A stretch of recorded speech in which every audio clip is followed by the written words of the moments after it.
The nation mourns.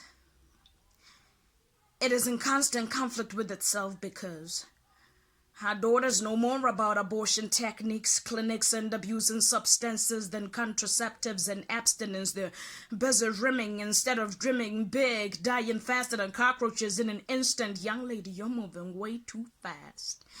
You need to slow down.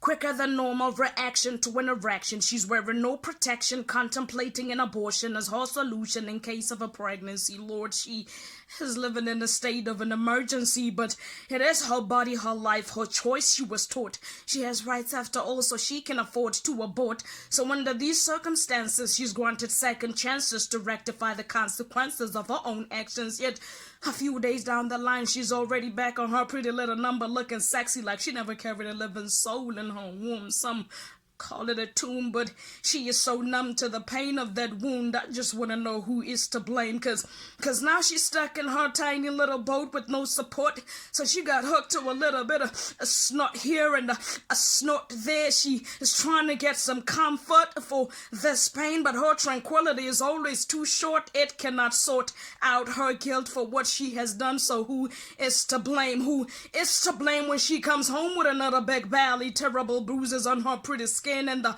possibility of an HIV virus? Will we be able to put this behind us? I just want to know who is to blame.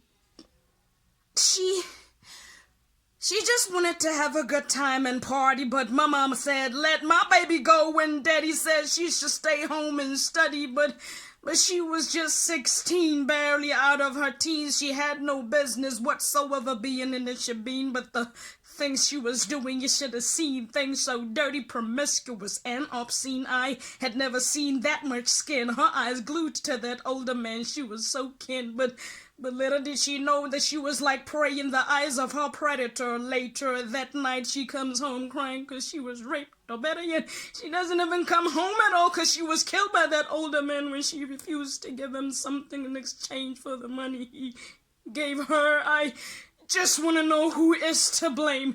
They say it takes a village to raise a child, but when your daughter, your sister, your neighbor falls victim to this cruel system, who is to blame? Could it be the media, encyclopedia, or the government? How about the parents? Better yet, the church? How about you? How about me? Who is to blame when our daughters are falling down like filthy flies? Lies constantly televised as though making our daughters wise, but perverting them otherwise. Spies masquerading as guardians. Families tormented by endless cries and whys when they realize that precious lives are becoming less significant by the minute. Can somebody just tell me who is to blame?